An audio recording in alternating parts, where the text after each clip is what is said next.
You're in the right time and Wright's place for a story.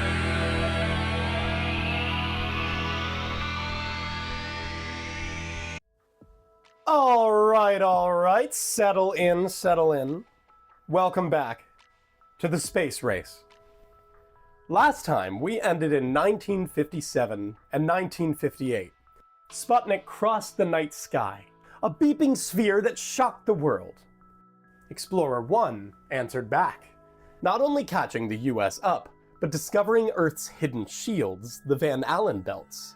Those tiny satellites ignited the space race. And in just a single decade, the rockets grew taller than skyscrapers. The Cold War was hotter than ever. And the frontier of space was no longer confined to theory. By Christmas of 1968, it would carry men farther than any human had gone before. Let's flash back to December 17th, 1903.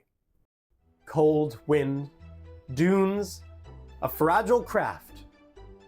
Orville and Wilbur coaxed the Wright flyer into the air for 12 seconds that changed the world. Now, 65 years later, humanity prepares to leave Earth itself. But the leap from dune to rocket is forged in rivalry. The Cold War pits nation against nation, weapon against weapon. Whoever holds the height controls the ground. Space has become a battlefield of strategy, survival, and ideology. And so here we are, Vietnam's Tet Offensive. Protests boiling in American streets. Soviet tanks rolling through Prague. At home, 2 assassinations. Martin Luther King and Robert Kennedy, cut into the nation's heart. 1968 seemed poised to collapse under its own weight. Yet into that chaos, NASA reached for something extraordinary. Apollo 8. A mission that dared to do the impossible. A mission scheduled to be spaceborne by Christmas.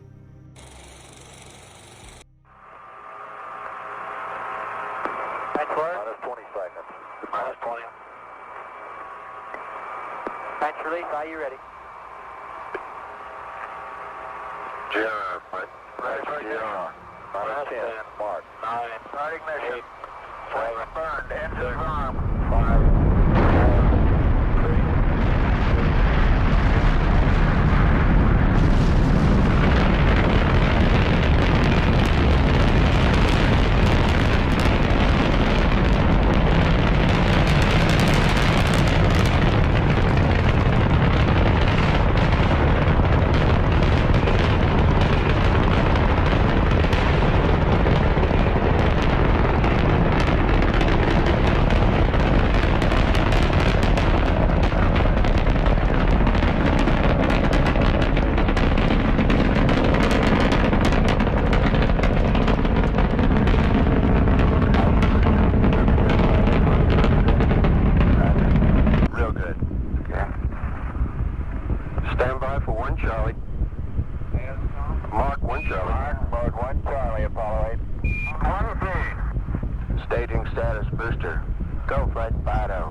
ETO 2 minutes, right? Okay. S1C cutout. Roger. S2 ignition. Roger, S2. All engines good? AU shift. Thrust looks good, flight. All engines. Roger. Fido, trajectory go. Roger, Fido. Apollo 8 climbs on the Saturn V rocket, 360 feet of contained fire. The crew aims past Earth, shooting for the moon. Their mission is to fly beyond Earth's gravity well, circle another body, and return alive. Each step is peril. A single failed burn, a single circuit gone wrong, and they vanish into darkness forever. Yet, my friends, greatness does not lie in safety. So let's meet the crew. There's Frank Borman, commander, veteran pilot, astronaut, professor. Our second man, Jim Lovell, is destined to become a household name with Apollo 13, and he's already one of NASA's most trusted navigators. And then there's Bill Anders, younger, untested, yet carrying the eyes of an engineer and the precision of a fighter pilot. 3 men bound by trust and mutual uncertainty.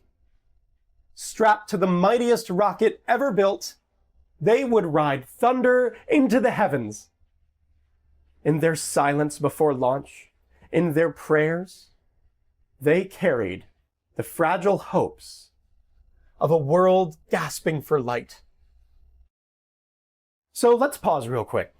As a mission, Apollo 8 will prove the Saturn V's capability with human passengers, send the first people beyond Earth's orbit, scout the Sea of Tranquility for Apollo 11, show humanity the moon's hidden face, and deliver the most watched broadcast of its time.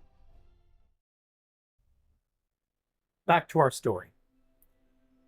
They pass through the Van Allen belts first measured by Explorer 1. 240,000 miles fall away.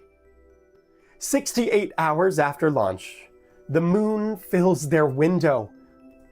Contact fades as they slip behind the far side. We'll see you on the other side. Lovell radios, and Earth goes silent. For 20 hours, they loop around the moon. 10 orbits. Terrain mapped. Features named. One called Mount Marilyn for Lovell's wife. Humanity stands at the edge of its next great step. And it will capture a single photograph that to this day still changes the way we see our planet. The capsule drifts in lunar orbit. Gray craters roll beneath. Then, through the small square window, color breaks in. A blue world tilts above the rim of desolation. Bill Anders fumbles for the camera. Click. The photograph will be called Earthrise, a single frame that redraws human perspective. Earth is not vast here. It is small, delicate, luminous against an endless night. Generations later, people will trace the birth of the modern environmental movement to this one shutter press. That's right. So much of the environmentalism, the vegan movement, all of it we can trace back to the Earthrise picture. It's such an incredible photograph that shaped history itself. And they weren't done. That same evening, December 24th, the crew sets their cameras aside and prepares a broadcast. Millions on Earth gather around televisions and radios, some in uniforms, some in homes, some in silent chapels. The astronauts' voices are calm, steady, reverent.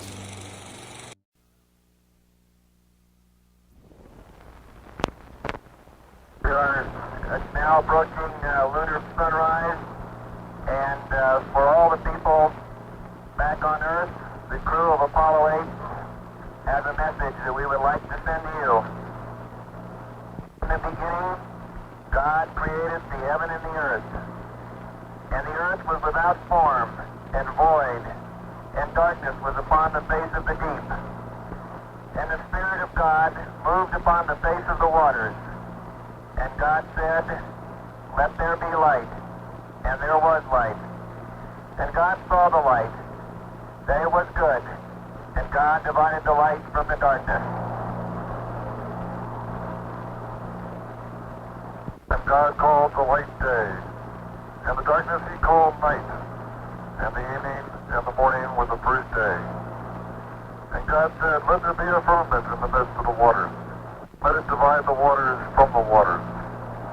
And God made the firmament, and divided the waters which were under the firmament from the waters which were above the firmament. And it was so. And God called the firmament heaven, and the evening and the morning were the second day. God said, "Let the waters under the heaven be gathered together into one place, and let the dry land appear." And it was so.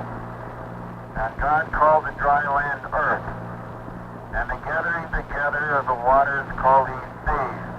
And God saw that it was good. And from the crew of Apollo 8, we close with good night, good luck, a Merry Christmas, and God bless all of you on this good earth.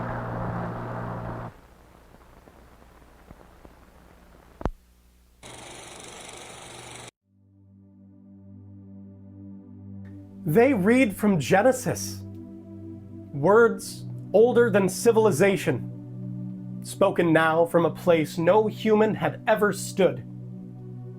The world listens, and for a few minutes, in a year torn apart by war and grief, silence holds. A shared breath around a fragile planet. Go back to the Bible. Whose idea? Where did that come from for you? You three, you and Bill. It's a good thing, and I think Frank could probably really tell more about exactly how we read the first 10 verses. As one of the geniuses of NASA, one of the things that I thought was unusual again about this organization, we were told about 6 weeks before the flight that we were going to have a television program around while we're going around the moon that would probably have the largest audience that had ever listened to a human voice. And you know, we were all up to our ears and trying to figure out what we were going to do. And so I asked Julian Scheer, who was head of PR, I said, "What do you want us to do?" And the only answer we got was something appropriate. He said, "Do something appropriate." Can you imagine that happening today? Huh? And so we were busy, and we all tried to come up with something, and that it all ended up seeming trite to us. So I had a good friend in Washington, Cy Borg, and I called him up and I said, "Cy, you got to help us." He had worked for Newsweek, and he was a wonderful man, and he tried to come up with it, and he couldn't. So he finally passed it off to a friend, Joe Leighton, I believe it was, and he was a long-time writer. He couldn't come up with it either, but finally his wife, who had been raised in a convent in France and was a French resistance writer, came down after he'd been making attempts all night, and she said, "Well, why don't you start at the beginning?" And he said, "Where?" And she said, "Genesis in the Bible," and that's how it happened. Christmas morning. The moon falls behind them. Numbers scroll across dials as the service module fires, a controlled burst of flame to break lunar orbit. The risk is stark. Fire too long, they skip Earth and vanish into cold exile. Fire too short, they fall too fast, burn in the atmosphere. But the engines hum steady. A perfect burn! The capsule arcs homeward. 3 days later, streaks of plasma flash across the sky as Apollo 8 slams back into air. Parachutes bloom red and white above the Pacific. The astronauts are greeted with salt spray, waves, and the deck of the USS Yorktown. The capsule is hauled aboard, the hatch opened, and the crew carried back to families waiting at the turn of the year. The gamble has paid off. Humanity has left Earth, circled its sister, and returned. When they return, Time magazine names the Apollo 8 crew Men of the Year. Yet the honor is something larger than medals or photographs. At the tail end of 1968's destruction, Apollo 8 gave something rare: hope. And something rarer still: perspective. People look at Earthrise and see borders erased. No lines of nations, no smoke of battle. Only a fragile sphere, suspended in silence. Scientists and poets, farmers and students, all see the same picture, the same lesson. This is home. Protect it. Cherish it. The astronauts themselves struggled to put it into words. Borman called it a gift. Lovell said, "We came all this way to explore the moon, and the most important thing we discovered was Earth." And so, at the end of a year that seemed unredeemable, 3 men showed us a different vision. Apollo 8 was not a weapon, though it was born from war. It was not a conquest, though it crossed a frontier. It was a reminder of courage, of possibility, of how small we are, and of how great we might become. It brought us hope. Hope that we are capable of greatness. Hope that in the vast darkness, there is light. And in that light, there is us. Thank you very much for listening, and I hope you enjoyed learning about Apollo 8 today.